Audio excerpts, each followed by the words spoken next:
ሰላም ጤና ይስጥልን ወደ ተመልካቾቻችን እንደምን ቆያችሁን ከፋና ሚዲያ ኮርፖሬሽን ዛሬ ልዩ ቆይታ ይዘንላችሁ ቀርበናል ልዩ ቆይታችን በዋነኛነት ትኩረቱን የሚያደርገው ሀገራዊ ለውጥ በኢትዮጵያ ከመጣ 7 ዓመታት ተቆጥሯል ይህ 7ኛው ዓመት ነው ይህንን መነሻ በማድረግ ከመጋቢት 24 ጋር አስተሳስረን የምናነሳው እንደ ሀገር በተለይ በርካታ ስራዎች ሲሰሩ ቆይቷል እኛ ግን ነጥለን ሰላምን በተመለከተ እናነሳለን ባለፉት 7 ዓመታት ከሰላም አንፃር የመጡ ስኬቶችና ፈተናዎች እንደምን ያሉ ናቸው የሚለውን ጉዳይ በዝርዝር እየተመለከትን ለየት ያለ ቆይታ እናደርጋለን ለዚህ ቆይታችን ደግሞ እንዲሆነን እዚህ ስቱዲዮ እንግዳ ጋብዘናል እንግዳችን የሰላም ሚኒስትሩ መሐመድ ኢድሪስ ናቸው እዚህ ስቱዲዮአችን ነው የሚገኙት ከሳቸው ጋር ቆይታ አደርጋለሁ በረከት ተካልኝ የነ ልዩ ቆይታ እየመራው አብራችሁ ቆይታ አደርጋለሁ እናንተም ከኛ ጋር ቆይታ ታድርጉ ዘንድ በአክብሮት ጋብዛለሁ እንዴት ነው ሰላም ነው እንኳን ደህና መጡ እንኳን ደህና ቆያችሁ ፈቃደኛ ስለሆኑ ስለ ሐሳቦትን ጅምር በማስቀደም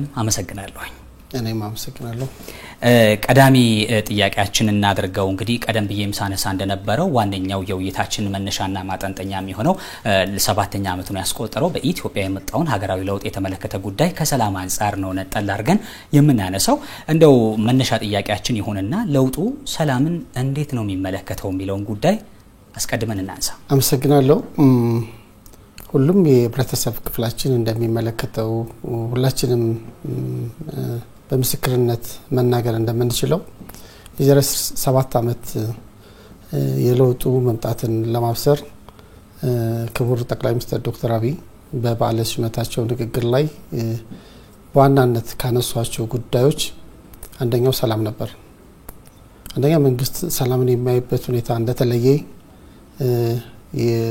የሚያመለክት ነበር ሁለተኛ ከዛ በፊት ራሱ በነበሩ ግጭቶች በተለይ ሁኔታዎች የነበሩ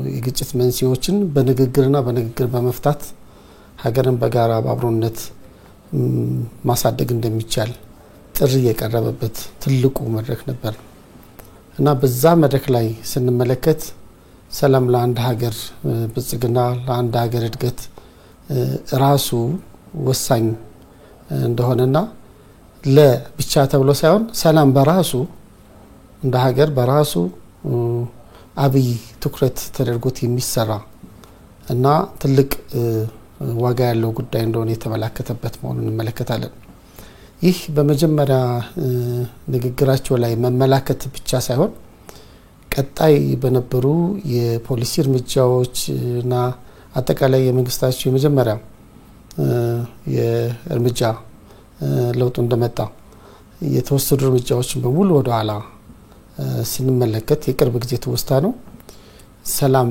ለሰላም ሲባል ድፍረት የተሞላበት ጠንካራ ውሳኔዎች ሁሉ የተወሰዱበት ነበር ምክንያቱም ያለፍንበት የፖለቲካ ታሪክ የህብረተሰብን ሰላም የሚነሳ በሌላ መልኩ ደግሞ በአንዳንድ ነባራዊ ሁኔታዎች ግጭትን እንደ ፖለቲካ ዓላማ የመጠቀምም አዝማሚያ የነበሩበት በመሆኑ ይህን ዘግቶ ወደፊት በጋራ በአብሮነት ሀገርን ለማልማት ኃይል ለመሰብሰብ የሚያስችል መልኩ የተቃኘ ነው ብለን ማሰብ እንችላለን ያን ነው በዋናነት የተገለጸበት ደግሞ በተቋምና በአቋም የተገለጸበት እንደሆነ መርሳት የለብንም የሰላምን ጉዳይ ሆነኝ ብሎ የሚሰራ በተለይ ሰላምታዊ ሰላም ወሳኛውን እርምጃዎች መውሰድ የሚችል መንግስት በፖሊሲ የሚያወጣቸውን ጉዳዮች ለማስፈጸም ምቹ ሁኔታ መፍጠር የሚችል ተቋምን በሰላም ስያሜ ወስዶ የተቋቋመበት ነው በአቋም በሀገር ውስጥም በውጭም የነበሩ ሁኔታዎችን በአካባቢም የነበሩት ጉዳዮችን ሰላምንና ለሰላም ዋጋን በመስጠት ቅድሚያ ለሰላም እድል በመስጠት ለመፍታት የተከደበት ርቀትም ያን የሚያመለክት ነው ማለት እንችላለን ሌሎች ዝርዝር ጉዳዮችን በደንብ ወደ ውስጥ ገባ ያለን እናነሳለን። ግን ቀደም ብሎ እርሶም ሲያነሱት ነበር የተቋሙ እንደ ተቋም የሰላም ተቋም ተብሎ በሚኒስቴር መስሪያ ቤት ደረጃ መቋቋሙ ቀደም ብሎ በእርሶ ንግግሮች ውስጥም እያነሱት ነበር። እንደው ይህ ተቋም እርሶ የሚመሩት ማለት ነው በእሳቤውም በስያሜውም እንደ ሀገር የመጀመሪያ የሆነ ተቋም ከመሆኑ ጋር በተያያዘ ምን ነው በዋነኛነት አላማ አድርጎ እየሰራ ያለው? እነዚህ ተግባራትስ እንዴት ይቃኛሉ? እንዴት ይታያሉ? ባለፉት 7 ዓመታት ውስጥ ተቋሙ የሰላም ሚኒስቴር ተደርጎ በተቋቋመበት ጊዜ በሁለት ምዕራፎች ማየት የምንችል ይመስለኛል።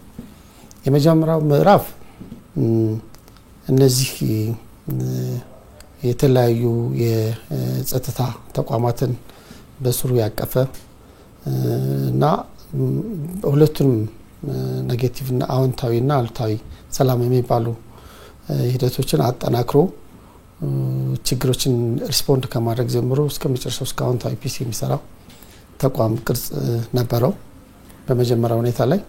ያም ስንመለከተው ከመጠን በላይ የገዘፈ ከመደበኛ ከተፈጠረበት ተልዕኮ አንፃር እንደገና ሪሼፕ ማድረግ አስፈላጊ ስለነበር በሁለተኛው ምዕራፍ አሁን ያለው የሰላም ሚኒስቴር ተቋቁሟል። ትልቁ ጉዳይ የሰላም ሚኒስቴር አንዱ ሲያደርገው የነበረው ጉዳይ ከዛ በፊት የነበሩ ኮንፍሊክቶች በሰለጠነና ዘላቂ ሰላምን በሚያሰፍን መልኩ የተለያዩ ፍትህን መሰረት ባደረገ መልኩ እንዲፈታ የሚደረጉ ጥረቶችን ማገዝ ነው። ያ ማለት ግጭቶች ወደ ተስፋፋና ጉዳት በሚያደርጉበት ሁኔታ እንዳይሄዱ ማድረግ ብቻ ሳይሆን ግጭቶቹ በዘለቂታዊ በሆነ መልኩ በሰለጠነ መልኩ በንግግር የችግሮችን ዋና ምክንያት በመፍታት ለማሻገር መሞከር ነው። ይሄ ማለት በሀገራችን ውስጥ በተለያየ መንገዶች ወይ በተለያየ ምክንያቶች ሲንከባለሉ የነበሩ እና ግጭቶች በተለያየ ቦታ ሲፈጠሩ የነበሩ ሰዎች አብሮ ከመኖር ማህበረሰቦች አብሮ ከመኖር ጋር ተያይዞ አንዳንድ ቦታ ላይ በግጦሽ መሬት አንዳንዶቹ በወሰን በተለያዩ ሁኔታዎች የሚፈጠሩ ግጭቶችን ለመፍታት የሚሰሩ ስራዎች ናቸው። ሁለተኛው ደግሞ በሀገሪቱ ውስጥ የውይይት ባህል እንዲዳብር የማህበረሰብ ውይይት በተቃናና በኦርጋናይዝድ በሆነ መንገድ እንዲመራ ሲሰራቸው የነበሩ ጉዳዮች አሉ። ያ ማለት ማህበረሰቡ ከቀበሌ ጀምሮ ማህበራዊ ጉዳዮችን እየተወያየ በሰለጠነ መንገድ ችግሮችን በውይይት እየፈታ በተለያየ ደረጃ ላይ ችግሮች ሳይጠራቀሙ እና ሌላ ቅርጽ ሳይዙ እየተፈቱ የሚሄዱበት ማህበረሰቡን በሌላ መልኩ ደግሞ ዲሞክራሲን ተሳትፎን ኤክሰርሳይዝ የሚያደርጉባቸው መድረኮችን ማጠናከር ነው። ከዚሁ በሌላ መልኩ ደግሞ ወጣቶች በሀገር ግንባታ ላይ የራሳቸው ሚና እንዲጫወቱ እና የበጎ ፍቃድ በበጎ ወይም ፈቅዶ ሀገርን የማገልገል ባህል እንዲበረታ እስካሁን 12 ዙር ድረስ የበጎ ፍቃድ የወጣቶች በጎ ፍቃድ ስምሪት እንዲሁም ወሰን ተሻጋሪ ስምሪት አሰልጥኖ የማድረግ ስራዎች ተሰርቷል።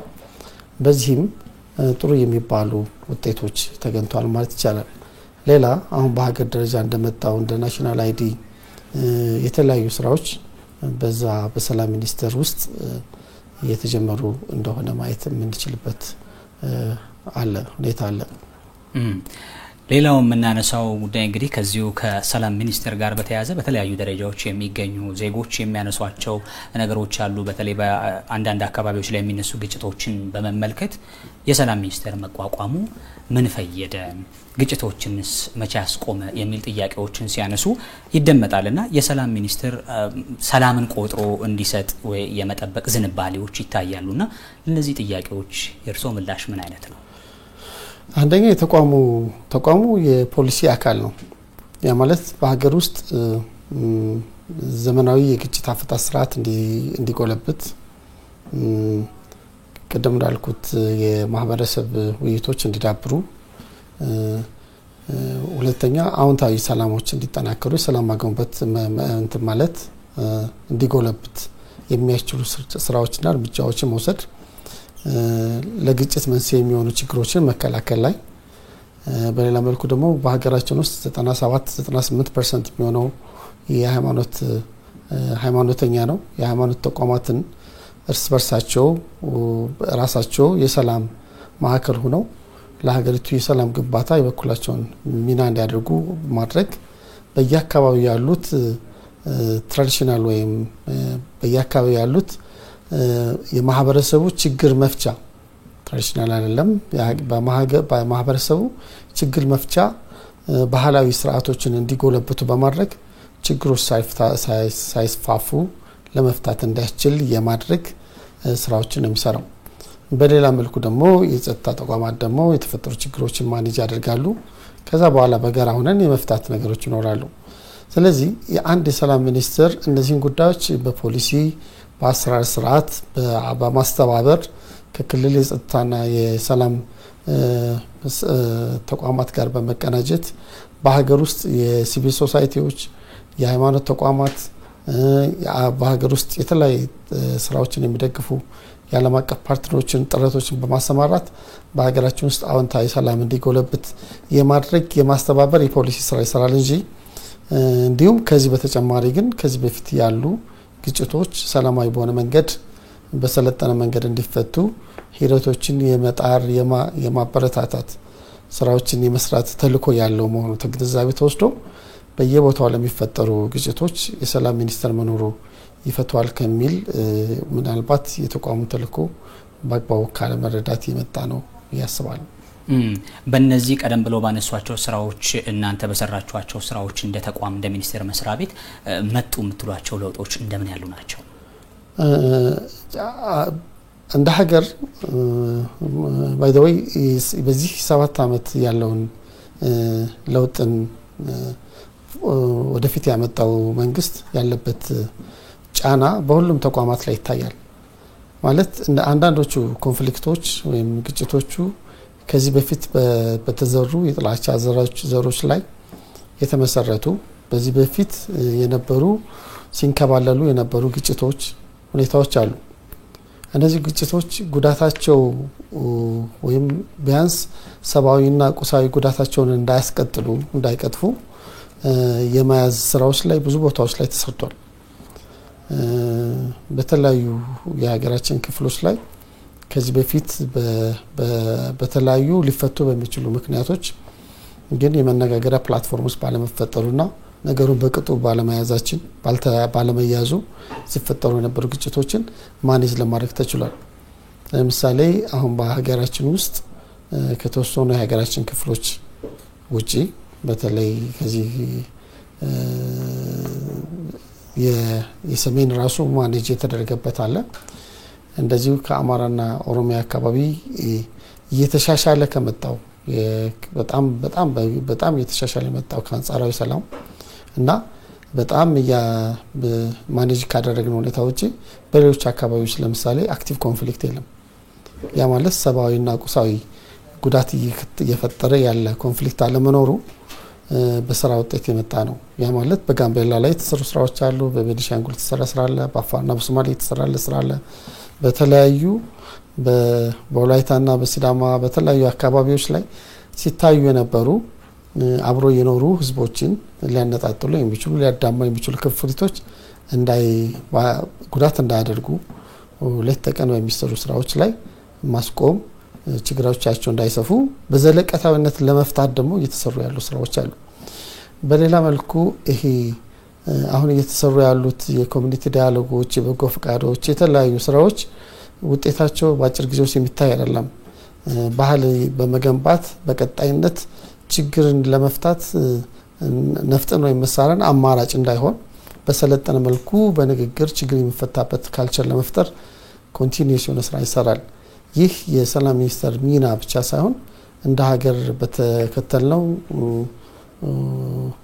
ሰላምን በመናሰፍንበት ችግርን በመፈታበት አያዝና ዘይቤ መለወጥ ጋር ተከትሎ የመጣ ነው ማለት ይችላል። እንግዲህ ስለ ሰላም ስናነሳ ለሰው ልጆች ሁሉ የተሰጠ ውድ ሀብት እንደሆነ ይታወቃል። እኔም እንደዛ ብዬ ነው ማስበውና ዜጎች ይህንን ውድ ሀብት እንዲጠብቁት የግላቸው እንዲያደርጉትና ደግሞ በዜጎችና በማህበረሰብ መካከል ባሉ ግንኙነቶች ውስጥ ጎልቶ እንዲወጣ እንዲታይ ከማድረግ አንፃር ባለፉት 7 አመታት የተሰሩ ስራዎች ምንድናቸው? በተለይ ዜጎች የሰላሙ ባለቤት እንዲሆኑ ባለቤት የማድረግ ስራው ላይ ቅድም ለመግለጽ እንደሞከርኩት ከለውጥ በኋላ የመጣው መንግስት ሰላምን ለተልኮ ማስፈጸሚያ ራሱም ሰላምን እንደ ተልኮ የያዘ መንግስት ነው። አሁን ብዙ ጊዜ በፊት ሲነገር የነበረው ሰላም ለልማት ሰላም ለምናምን ሲባል ነው የምንሰማው። አሁን ግን ሰላም በራሱ ተልኮ ነው። ያ ማለት ለሀገር የበለጸገች ሀገርን ለትውልድ የበለጸገች ሀገርን እናስረክባለን። ችግሮች ሁሉ በዚህ ትውልድ ላይ መቅረት አለባቸው። ጸጋና በረከቱ ወደሚቀጥለው ትውልድ መውረድ አለበት ተብሎ ሲታሰብ ዋናው ጉዳይ ለትውልድ ከምታስረክበው መልካም ነገር ሰላም ነው። ሰላም ከግለሰብ ይጀምራል። በቤተሰብ ሰላም፣ የማህበረሰብ ሰላም፣ እንደዚሁ ደግሞ የሀገር ሰላም፣ የተለያዩ ሰላም ደረጃዎች ይኖሩ ይችላሉ። ሰላም ጥሩ እንቅልፍ ከመተኛት ጤናን ከመጠበቅ ባለፈ ሀገርን እንደ ሀገር እንዳትታወክ ዋና የሆኑ ጉዳዮች ላይ እንድታተኩር አጥፊ ከሆነው ኮንፍሊክት ወደ ኋላ ከሚጎተተው የሰው ልጅ እድገት ወደ ኋላ ከሚጎተተው ኮንፍሊክት እንድትወጣ ከማድረግ ፐርስፔክቲቭ በጣም ከማድረግ ሁኔታ በጣም ትኩረት ተደርጎ የሚሰራበት እንደሆነ ይታያል። ይሄን በምንመለከትበት ጊዜ ህብረተሰብ የሰላም ተጠቃሚም ነው። ህብረተሰብ የሰላም ጠበቃም ነው።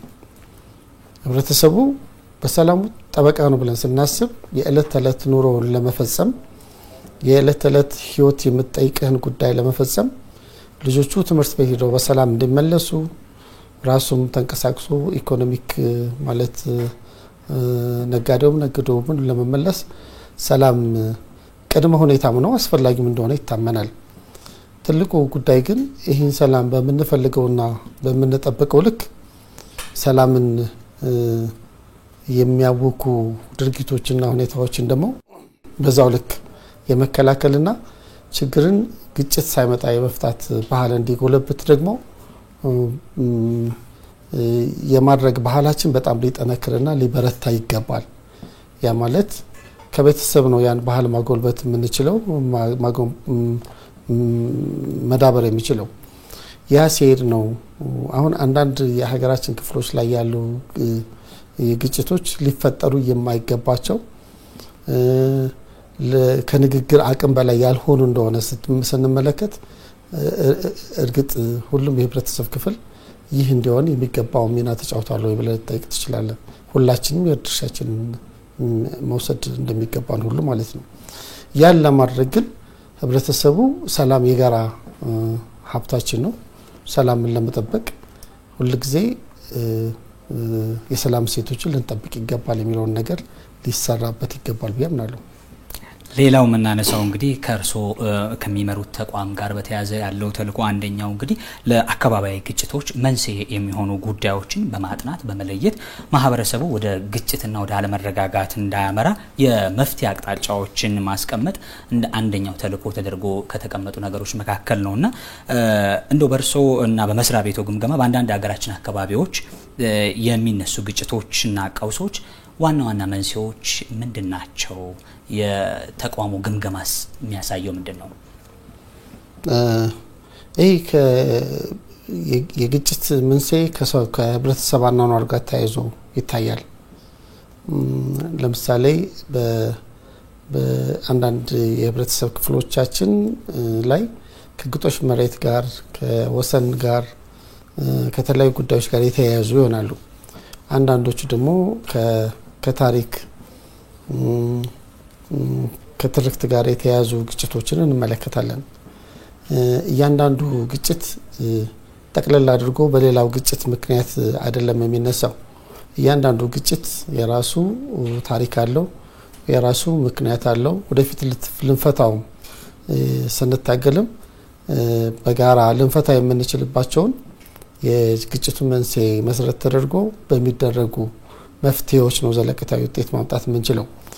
በአጠቃላይ ግን ስንመለከት እንዲሁም አንዳንድ ቦታዎች ላይ ራሱ ጥያቄ ያለ ምናምን በሚሉ መልኩ ወይም ጉዳዮች የተፈጠሩ ወይም የሚፈጠሩ ግጭቶች ሊኖሩ ይችላሉ።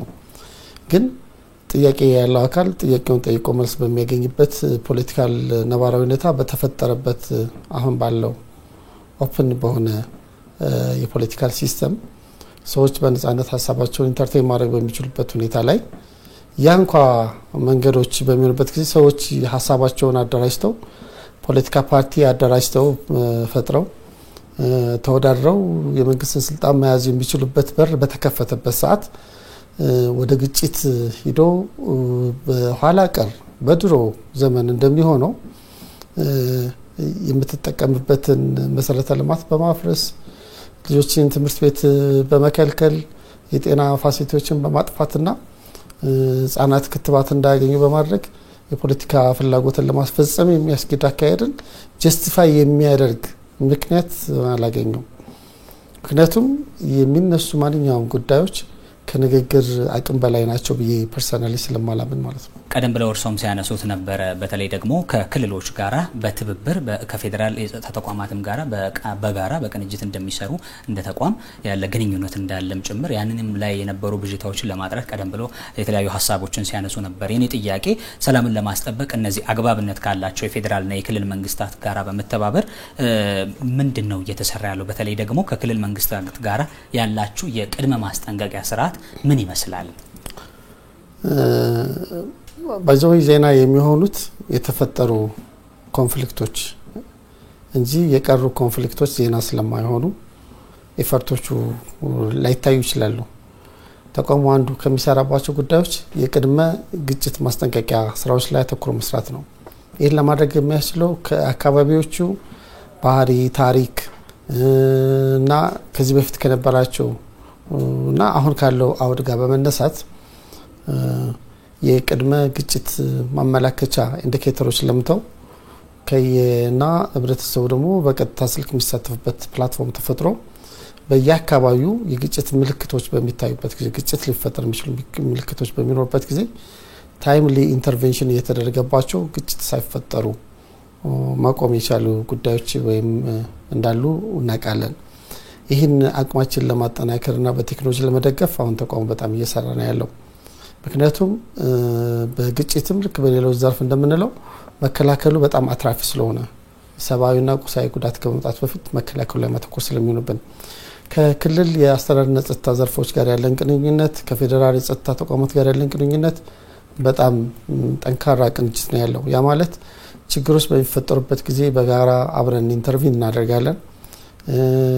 ምክንያቱም የሰላም ጥረቶችን ወይም ስራዎችን የምንጀምራቸው የመጀመሪያው ችግሩን ሪስፖንድ ከመናደርግበት ጊዜ ተጀምሮ ነው። ከአደጋ መከላከል ጋር ተያይዞ ያሉ የስራ ተቋማት ጋር አብረን ነው የምንሰራው።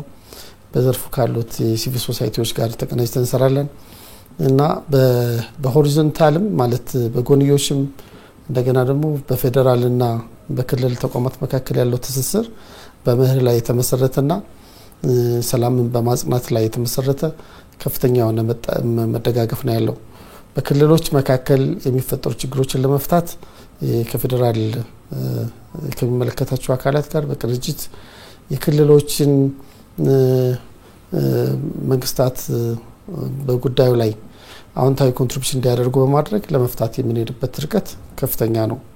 ቅርብ ጊዜ ለምሳሌ በአፋርና በሶማሌ መካከል ሲፈጠሩ የነበሩ በወንድም ህዝቦች መካከል ሲፈጠር የነበረ ሊፈጠር የማይገባው እና ሊፈታ በሚችል ምክንያት የሚፈጠር የብዙዎችን ጉዳት በሰብአዊም ቁሳዊም ጉዳት ሲያስከትል የነበረውን ጉዳይ ለመፍታት ሁለቱም የክልል መንግስታት በባለቤትነት የፌደራል መንግስት ደግሞ ልክ እንደዚሁ ከሌሎች የጸጥታ ተቋማት ጋር በጋራ በመሆን እየተሰሩ ባሉ ስራዎች አሁን ጉዳት ቀርቷል ማለት ይቻላል።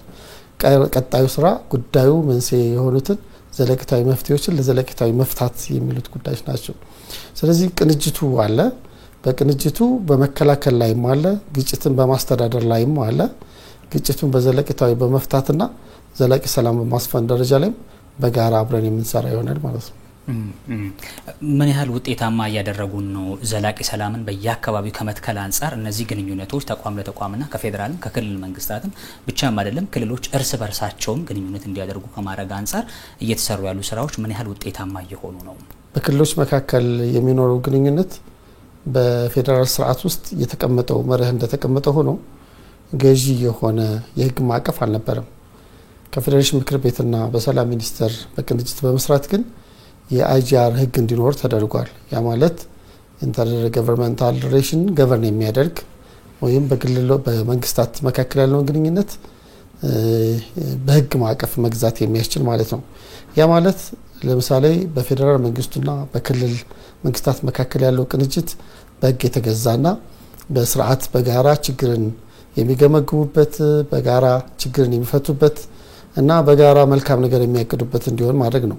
ሁለተኛ ደግሞ በአዋሳኝ ክልሎች መካከል ያሉትን ፎርሞች በማጠናከር የጋራ ችግር በጋራ የሆኑ ችግሮችን ተመካክረው በመፍታት እንደገና ደግሞ እነዚህ የሚያዋስኑባቸው ወሰኖች አካባቢ ላይ የልማት ሁኔታዎች እንዲፋጠኑ በማድረግ መሰረተ ልማቶች እንዲገነቡ በማድረግ ዘለቂታዊ የሆነ የህዝብ ለህዝብ ግንኙነትን ማጠናከር በሚያስችልበት ጉዳይ መስራት እንዲቻል ተደርጓል። እየተደረገም ነው። ያ ማለት በተለያዩ የክልሎች መካከል በክልል መንግስታት መካከል ፎረሞች ተቋቁመዋል። ሁሉ ጊዜ የጋራ ጉዳዮችን ይገመግማሉ፣ ችግሮችን ይፈታሉ፣ ተቀናጅተው ይሰራሉ። በክልሎች መካከል ያላቸው የጋራ አጀንዳ የልማት አጀንዳ ስለሆነ ማለት ነው። ይህን የበለጠ ወደፊት ለማድረግ ከፌዴሬሽን ምክር ቤት ጋር በመቀናጀት እነዚህን መድረኮች በጣም ፎርማል በሆነ መልኩ ወደፊት በክልሎች መካከል የሚኖሩ ግንኙነቶች ለልማት ብቻ የሚሆንበትን እድል ለመፍጠር በሚያስችል መልኩ እየሰራን ያለነው በጣም አበረታችና ሀገርን የሚጠቅም የፌደራል ስርዓትን የሚያጸና የህዝቦችን አብሮነት የሚያጎለብት ስራ እንደሆነ ስለምናምን ይሄም ሌላኛው ሁኔታ ነው ለማለት ፈልጌ ነው። ሌላው እንግዲህ ዛሬም ድረስ በአንዳንድ የሀገራችን አካባቢዎች የሚታዩ በትጥቅ የታገዙ ግጭቶች ይስተዋላሉና ቀደም ብለው እርሶም ሲያነሱ ነበርና በዚህ የተነሳ አዎንታዊ ሰላምን የማምጣት በተለይ ደግሞ የሰላም ግንባታውን ሂደት እየፈተኑት እንደሆነ ይታወቃልና ከዚህ አንፃር የሚነሱ ዋና ዋና ተጠቃሽ ፈተናዎች ምን አይነት ናቸው ማለት እንችላለን? ይሄ እኔ ትልቁ ፈተናችን ብለን የምንመለከተው ልዩነትን ኢንተርቴን የምናደርግበት መንገድ ወይም ባህል በጣም ኋላ ቀር መሆኑ ነው። ለምሳሌ በየሀገራችን አዲስ ለውጥ በሚመጣበት ሰዓት የፈጠረው እድል ኦፕን የሆነ ፖለቲካል ሲስተም ነው። ከዛ በፊት በተለያየ ሁኔታ በተለያየ አኩርፎ በአውሮፓ በጎረቤት ሀገር በተለያዩ ሀገራት የነበሩ አካላት ያለምንም ቅድመ ሁኔታ ወደ ሀገር ውስጥ እንዲገቡና ፖለቲካ ትግል እንዲያደርግ መንገዱ ተከፍቷል። ክፍት ነው። አሁን ከዛ በፊት ቁጥጥር ሲደረግባቸው የነበሩ ሲዘጉ የነበሩ ዌብሳይቶች ቁጥጥር ሲደረግባቸው የነበሩ ሚዲያዎች በሙሉ ኦፕን ሆነዋል።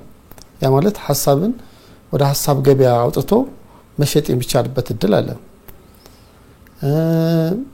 ሰዎች ተወዳድረው ማሸነፍ ማለት ሐሳብን ለህዝብ ሽጦ አሸንፎ የፖለቲካ ስርዓት የፖለቲካ ስልጣን መቆጣጠር የሚችልበት መንገድ ክፍት እንደሆነ ያየን ነው ያለነው። ስለዚህ ፖለቲካ ፓርቲ ያቋቁመ ሐሳብን ሽጠህ ምርጫ አሸንፈ የምትፈልገውን ነገር ማድረግ የምትችልበት እድል በተፈጠረበት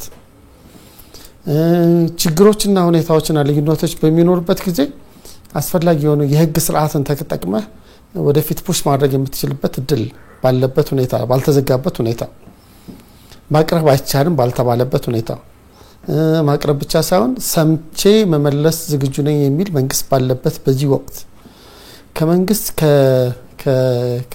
ከጠቅላይ ሚኒስትራችን ጀምሮ እስከ ተለያዩ ያሉት የመንግስት መዋቅሮች የሰላም ጥሪ ያለምንም ቅድመ ሁኔታ በተደጋጋሚ እንነጋገር የሚል ጥሪ በሚቀርብበት ሁኔታ ትራዲሽናል በሆነ ማለት በጣም ኋላ ቀር በሆነ መንገድ እና በጣም አዋጭ ባልሆነ ህይወትን በሚቀጥፍ ንብረትን በሚያጎዳና የህብረተሰብን ኑሮ በሚያመሰቃቅል መልኩ በጣም ኋላ ቀር በሆነ መንገድ ችግር ለመፍታት የሚኬድ ከድሮ ያልሰለጠነ ሁኔታ ትልቁ እንቅፋት ነው ማለት እንችላለን። ምክንያቱም አሁን ችግር ለመፍታት መግደልም መሞትም የሚያስፈልግበት ጊዜ ስላልሆነ ማለት ነው። ይህ ፈተና ነው። ይህ ደግሞ በሌላ መልኩ መንግስት ደግሞ ብሔራዊ ጥቅምን የማስጠበቅ ኃላፊነት አለበት። ያ ማለት መንግስት ህዝብ ወክልና ሰጥቶት መንግስት ከሆነ በኋላ ህዝብን ህግና ስርዓት ማስጠበቅ አለበት። መንግስትን መጠበቅ መቻል አለበት ራሱ። የመንግስት ስልጣን የሚተላለፍበት መንገድ በህገ መንግስቱ የተቀመጠ ስለሆነ ማለት ነው። ስለዚህ ይህን በሚያደርግበት ጊዜ ደግሞ መንግስት ደግሞ ተመጣጣኝ የሆነ የህግ ስርዓት የማስከበር ስርዓት መውሰድ ግዴታው ነው። ስለዚህ ይህ የታወቀ በግጭት ውስጥ ወይም በግጭት አዙሪት ውስጥ የመኖር ከግጭት ውጪ ችግር አይፈታም የሚል ትራዲሽናል እና በጣም ኋላ ቀር የሆነ እይታና ይህ ኋላ ቀር መልከታ በጣም አሁን ላለንበት ፍላጎት እንቅፋት እንደሆነ መመልከት እንችላለን። እና ይሄ ስታስብ በየቦታው በሀገሪቱ ሁኔታ ላይ ያሉ ወይም የተፈጠሩ ግጭቶች የማይገባቸው ነበሩ ማለት በሩ ባልተዘጋበት ሁኔታ እድሉ ባለበት ሁኔታ ነፍጥን እንዳማራጭ ግዴታ በዚህ ዘመን ማሰብ ለማስረዳት የሚከብድ ስተት እንደሆነ ማየት እንችላለን። ይሄ ነው ዋናው ጉዳይ ማለት ነው። ለዚህ ደግሞ መሰረት የነበረው ኢትዮጵያ ያለፈችበት የፖለቲካ ስርዓት በንግግር በመነጋገር ችግርን መፍታት ባህል ያልነበረበት ፖለቲካ ስርዓት በመሆኑ ነው። በኃይለ ሥላሴ ጊዜም ንጉስ የሚናገሩት ነገር የንጉስ ነው። በደርግ ጊዜ ስንመለከት አብዮት የሚለው አብዮት ነው። የአይዲዮሎጂ ሌላ አይዲዮሎጂ ኢንተርቴን የሚያደርግ አይደለም። ደርግ የወደቀበት መንገድ እንደገና ሌላ ታጣቂ ነው ደርግን ያስወገደው። ስለዚህ ታጣቂ ሁልጊዜ ትጥቅን እንደ መሳሪያ ነው የሚመለከተው። ከዛ ውጪ የሰለጠነ ፖለቲካል መንገድ ሐሳብን ሽጦ ተወዳድሮ የመጣ ኃይል አይደለም። አሁን ያለውን የፖለቲካ ሁኔታና አቋም ግን የሚመጥን አይደለም። ስለዚህ መንግስት ተው እንነጋገር ግቡ ግዴላችሁም እንደማመጥ እድል አለ። ኢቭን ሐሳብ መንግስት ያለበትን ደረጃ ስንመለከት እኮ እንኳን ተወዳድሮ ተሸንፎ ማስረከብ እና እድል መስጠት ቀርቶ ተወዳድሮ አሸንፎ እኮ እድል የሚሰጥ መንግስት ነው ያለውና ይሄ ነገሩን በመጠኑና በልኩ በማየት እድሉን መጠቀም የሚቻል እንደሆነ የሚገባ እንደሆነ አምናለሁ። እዚሁ ጋራ ሌላ ተጨማሪ ነገር ብናነሳን ይሄ አዎንታዊ ሰላም የመገንባት ሂደቱ ላይ እነዚህ በዚህም እዚያም በትጥቅ የሚደረጉ ትግሎች ምን ያህል ፈታኝ አድርገውታል? አዎንታዊ ሰላም ግንባታው በሚገባው ፍጥነት ልክ እንዳይሄድ ከማድረግ አንፃር ተግዳሮቱ ምን ያህል ነው ማለት ይችላል? ግጭቶች ባሉበት ሰዓት እኮ ስለ አዎንታዊ ሰላም አይደለም የምናስበው፣ ስለ ይሄ ኔጌቲቭ ፒስ ስለሚሉት ወይ አሉታዊ ሰላም ስለሚሉት ነው። ግጭቶችን አስቆመህ ግጭቶቹ የተረጋጋ እንዲሆንና በግጭቶቹ የሚመጡ ጉዳቶችን እንዲቀንሱ ማድረግ ላይ ነው የምታተኩረው። ከዛ በኋላ ነው ዘላቂ ሰላም ነው አዎንታዊነት የሚመጣው። አሁን እነዚህ ግጭቶች መጀመሪያ የተጀመሩት በልሂቃን ማይንድ ውስጥ ነው የተጀመሩት። በሀገራችን አንዳንድ ሀገራት ላይ ያሉ ልሂቃን ያላቸውን አቅም ሁኔታ ተጠቅመው ህብረተሰብን በሚያቀራርብ ህብረተሰብን አብረው እንዲያድጉ በሚያደርጉ የወል ትርክቶች ላይ በማተኮር ሀገር እንዲገነባ ሲያደርጉ እንመለከታለን። እኛ ጋም በዛ በኩል የሚጥሩ ሰዎች የሉም ማለት አይደለም። እኛ ጋር አንዳንድ ቦታዎች ላይ ልሂቃን በልዩነት ላይ በማተኮር በህብረተሰብን ወል ትርክቶችን ሳይሆን አፍራሽ ትርክቶችን በመግፋት በለው በማለት በማምጣት አይደለም በአካባቢው ላይ ያለውን በአካላዊ ጉዳት ዋጋ እየከፈለ ያለውን የህብረተሰብ ክፍል ከግጭት አካባቢዎች ራቅ ላለውን እንኳን የአእምሮ ነጻነት እንዳይኖር የአእምሮ ሰላም እንዳይኖረው በሶሻል ሚዲያ በተለያዩ ሚዲያዎች ሐሰተኛ መረጃዎችን በማሰራጨት የጥላቻ መልእክቶችን በማሰራጨት የተረጋጋና ሰላማዊ አእምሮ እንዳይኖር ለማድረግ ሲተጉ ነው የምናየውና ይሄ በመተለው ደረጃ በጣም ከፍተኛ ኢምፓክት አለው። ይሄን ችግር ህብረተሰቡ እንደ ህብረተሰብ በጋራ ሆነን ተሻግረን ሀገራችንን የሚጠቅም ለትውልድ የተሻለ ሀገር ማስረከብ በመንችልበት ቁመና ላይ እድል የሚሰጠንን የተረጋጋች ሀገር የበለጸገች ሀገር ለመስራት መትጋት እንደሚኖርብን ነው የምናምነው። ሌላው የአፍሪካ ቀንድ አካባቢ እንግዲህ ድንበር ተሻጋሪ የሆኑ የኢኮኖሚ እንቅስቃሴዎች በስፋት የሚታዩበትና ማህበረሰቦችም በድንበር አካባቢ ላይ የተለያዩ የንግድ እንቅስቃሴዎችን ጭምር የሚያከናውኑበት የባህል ትስስሮችን ጭምር ያሉበት እንደሆነ ይታወቃል። ወደ ግጭት እንዳያመሩ እና የሚስተዋሉ የተለያዩ የግጭት አዝማሚያዎችም ካሉ ከፌደራልና ከክልል መንግስታት እንዲሁም የአፍሪካ ቀንድ አካባቢ ሀገራት ጋራ ያለው ግንኙነት ምን ይመስላል? በተለይ ቀደም ብዬ ልክ እንዳነሳሁት በክልሎች ውስጥ ያለውን ቀድመ ማስጠንቀቂያዎችን የመስጠት ስራዎች እንዳሉ ሁሉ ከነዚህ ሀገራት ጋራ ከድንበር ጋር በተያያዘ ያሉ ግጭቶች እንዳይከሰቱና ለአካባቢውም ለቀጠናውም እንዲሁም ደግሞ ለሀገር የተለየ ሌላ ተጨማሪ እዳ ሆኖ እንዳይመጡ ከማረግ አንፃር ይህን እንደ መንግስት ነው ኮሜንት መስጠት የሚያስፈልገው። ቢኮዝ መንግስት ሰላም ሲል ሀገር ውስጥ ብቻ አይደለም፣ ሰላም ለቀጠናው ሰላም ለዓለም ነው እና በአካባቢው በቀጠናችን ዙሪያ ያሉት ሀገራት የተረጋጋ እና ሰላማዊ መሆን ለሀገራችን ሰላም መሆን የተያያዘ ነው። አንዱ የጎረቤት ሀገር ሰላም ሳይሆን እኛ ሰላም ልንሆን አንችልም። ለዚህ ነው መንግስት አንድ አካባቢ ኮሽ ባለ ቁጥር በጣም ራስ ማለት አደገኛ በሆኑ ሁኔታዎች ሳይቀር በግጭት ነባራዎች ሁኔታ አንፃር ሰላምን ለማስፈን ተሻግሮ ሲሰራ የምናየው። ከዚህ በፊት ሱዳን ላይ ችግሮች በተፈጠሩበት ሰዓት ፈታኝ በሆነበት ሰዓት ላይ መንግስት የወሰደውን ሮል ማየት እንችላለን። መንግስታችን ሶማሊያን ለማረጋጋት ከሽብርተኛ ከአልሸባብ ቡድን ላይ ማህበረሰቡን ለመጠበቅ እየወሰደ በደም ሳይቀር እየወሰደ ያለው መስዋዕትነት ማየት እንችላለን።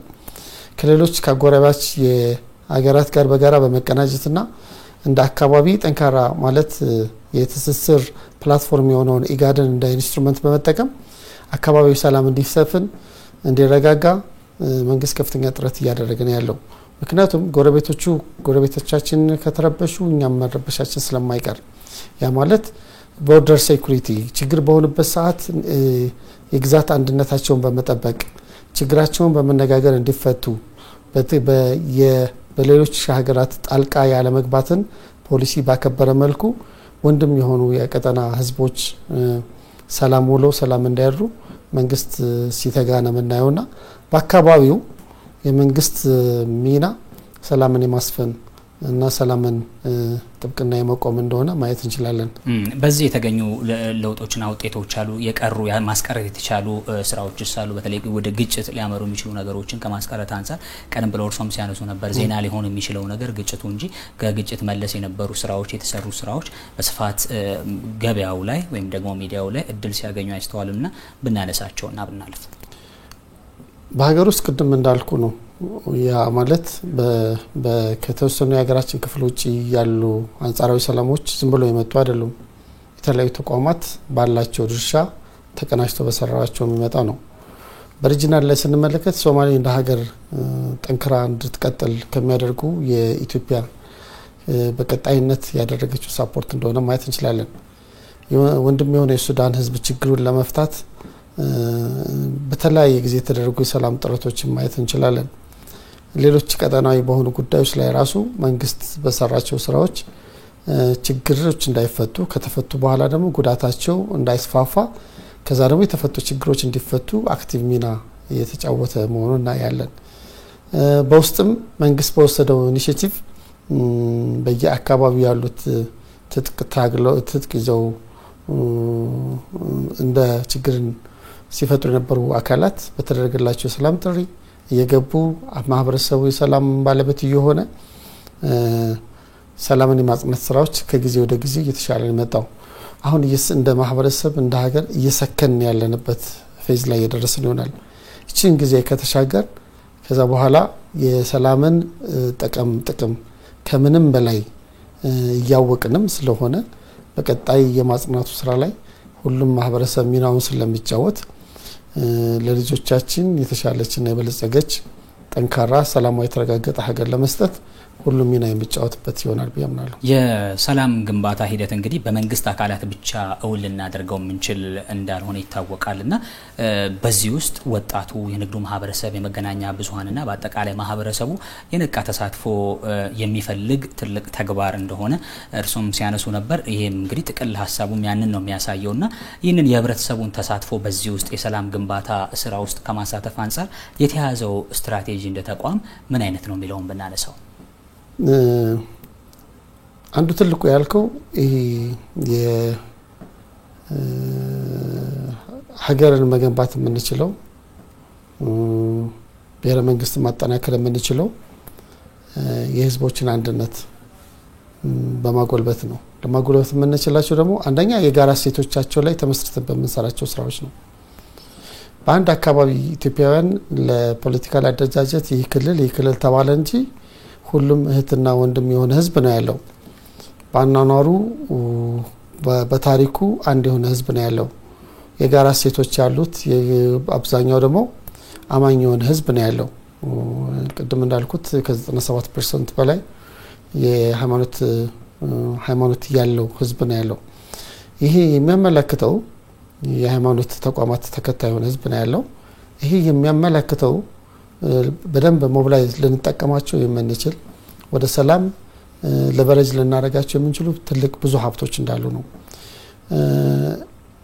በክልል የመታጠር እና በአንድ አካባቢ የመታጠር ሁኔታ የጋራ ሰላምን ለመጠበቅ የሚያደርገውን እድል እያሳጠረው ይመጣል። ስለዚህ ነጋዴው ተሻግሮ መነገድ መቻል አለበት። ኢንቨስተሮቹ የአንድ ማህበረሰብ ኢንቨስተር በነጻነት ሌላ ቦታ ላይ ሄዶ ኢንቨስት ማድረግ መቻል አለበት። ይህ ደግሞ ክልሎቹ መንግስትም የሚያበረታታው ጉዳይ ነው ያለው። በሁለቱ ህዝቦች መካከል የጋራ የሚሆኑ እሴቶች በጋራ ቫልዩ የሚያደርጓቸውን እሴቶች እነሱ ማክሲማይዝ በማድረግ ለኢንተርቬንሽን ማለት ለኢንትሪ ፖይንት በመጠቀም የሰላም ጥረቶችን ማገዝ የምንችልበት ሁኔታዎች አሉ። ያ ማለት ወጣቱ አንድ አካባቢ ያለው ወጣት ሌላ ማህበረሰብ ላይ ያለው ወጣት የሚያውቅበትን ፕላትፎርም መፍጠር መቻል አለብን። በጋራ ስለ ሀገር የሚያወርበትን እድል መፍጠር መቻል አለብን። የህዝብ ለህዝብ ግንኙነት መጠናከር መቻል አለበት። መንግስታት በጋራ ተመካክረው ችግሮቻቸውን የሚፈቱበት፣ ኤሊቶች በጋራ ተነጋግረው የታሪክ መግባባት የሚፈጥሩበት፣ በጋራ እና በወል ትርክቶች ላይ ያዘነበለ ስራዎች መስራት አለብን። እሱንም አጠክረን የምንሰራ ይሆናል።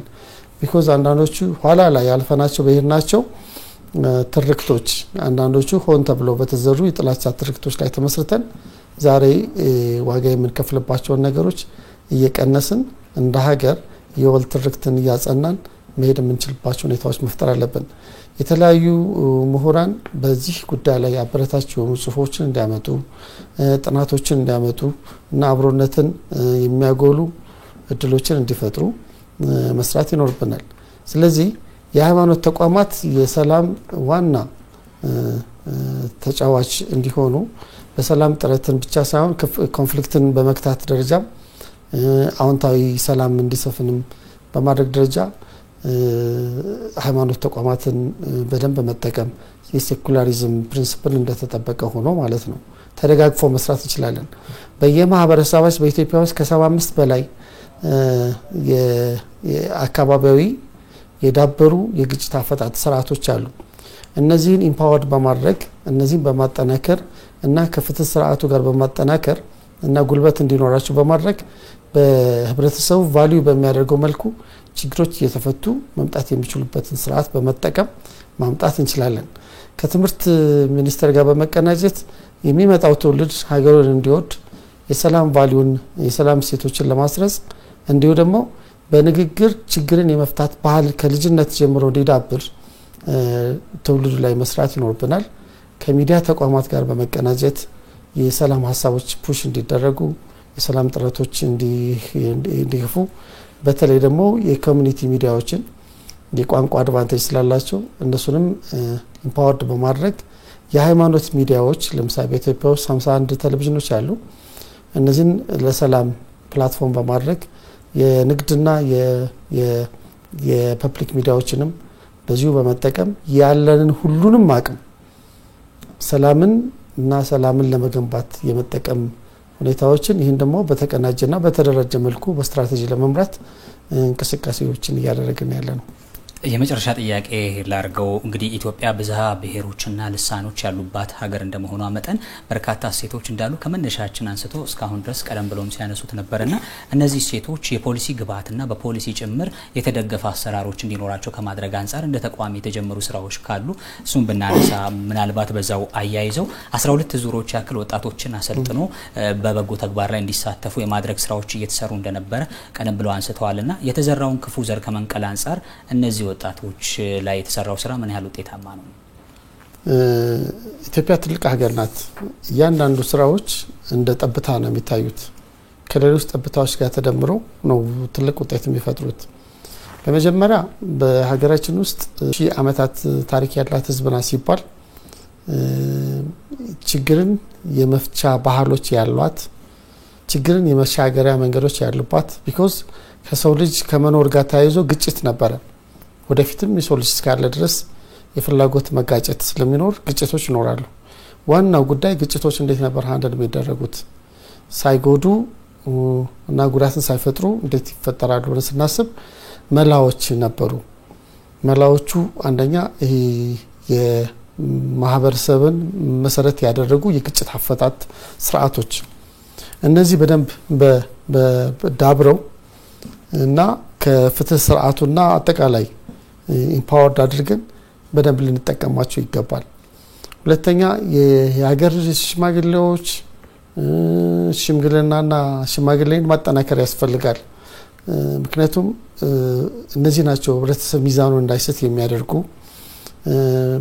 ጥበብን በተሞላበት መንገድ ችግር መፍታት የሚችሉበት የሃይማኖት ተቋማትንም እንደዚሁ ለግጭት አፈታት ስርዓት እንደ ሚናቸው እንዲጫወቱ የማድረግ ሚናም ተጠናክሮ መቀጠል እንዳለበት እናምናለን በሌላ መልኩ በጎ ፈቃደኝነት ባህሉ ነው እንዲመጣ እንፈልጋለን ብዙ ተቋማት ይህን ይሰራሉ ሀገር ለሀገር የሚያንስባት ነው ሀገርን በነፃ ማገልገል በፈቃደኝነት ማገልገል ምክንያቱም ሀገርን መውደድም ስለሚፈጥር ማለት ነው ይሄ ባለፉት 7 ዓመት 12 ዙር ከ80 ሺህ በላይ ወጣቶች በተለያዩ የህብረተሰብ ክፍል ተሰማርተው የአገልግሎት ስራ እንዲሰሩ ተደርጓል ይህ እነዚህ ወጣቶች ራሱ ማገልገል ምን እንደሆነ እንዲረዱና ለሌሎች ሮል ሞዴል እንዲሆኑ በጎ ፈቃደኝነት ራሱ ምንድነው የሚለው ለማስተዋወቅ የራሱ ኮንትሪቢዩሽን አድርጓል ሁለተኛ እነዚህ ስራዎች በአብዛኛው የበጎ ፈቃድ ስራዎችን አብሮነትን እንዲያጠናክሩ እርስ በርስ አንድ ማህበረሰብ ስለሌላ ማህበረሰብ እንዲያቅ እድል እንደ ኢንስትሩመንት የምንጠቀምበት በመሆኑ ከውጤት ፐርስፔክቲቭ አንዳንዶቹ ከአጭር ጊዜ ሳይሆን ተደምረው ወደፊት ስቴብል የሆነ ሀገር በመገንባት ደረጃ እድል የሚሰጡ መሆኑ ነው መሰማራታቸው አገልግሎት መስጠታቸው በአገልግሎቱ ውጤታማ መሆናቸው ከሰሜን የሄዱ ሰዎች ደቡብ ላይ በዛው ኑሮ ይቀጥሉ አሉ ከደቡብ ወደ ሰሜን ሄዱ በዛው ኑሮ ይቀጥሉ ማህበረሰብ ከማህበረሰብ አንዳንዶቹ ተመልሰው ደግሞ ማህበረሰብን ያቀራረቡ የጋራ ፕሮጀክት ይሰሩ አሉ የተለያዩ ስራዎች እናያለን እነዚህ አውትፑቶች ናቸው የበለጠ ግን ሀገር የመገንባት ፕሮጀክት አካል ስለሆነ በቀጣይ ከሌሎች ስራዎች ጋር ተዳምሮ ጠንካራ ሀገር የሚገነባል ብለን እናምናለን እጅግ አርጌ ነው ማመሰግነው ፈቃደኛ ስለሆኑ እዚህ ስቱዲዮአችን ተገኝተው ሐሳቡን ስለሰጡን ላነሳናቸው ጥያቄዎችን በቂ ምላሾችን ስለሰጡ በጣም አርጌ ነው ማመሰግነው እኔም በጣም አመሰግናለሁ ውድ ተመልካቾቻችን ሀገራዊ ለውጡ የመጣበትን 7ኛ ዓመት ምክንያት በማድረግ ልዩ ቆይታ ያደረግንበት መሰናዶን ነበር ቀደም ሲል የተከታተልነው እዚህ ስቱዲዮአችን ደግሞ የሰላም ሚኒስትሩን መሐመድ ኢድሪስን እዚህ ስቱዲዮአችን ጋብዘን ቆይታ አድርገን ነበር ባለፉት 7 ዓመታት በሰላምና ጸጥታ ጋር በተያያዘ የነበሩ ስኬቶችና ፈተናዎች ምን ነበሩ በሚል ነበር ቆይታ ያደረግነው እናንተም አብራችሁን ስለነበራችሁ ስለጊዜያችሁ እጅግ አድርገን እናመሰግናለን በረከት ተካልኝ ውይይቱን እየመራው አብራችሁ ቆይታ አድርጋለሁኝ ሰላም ቆዩ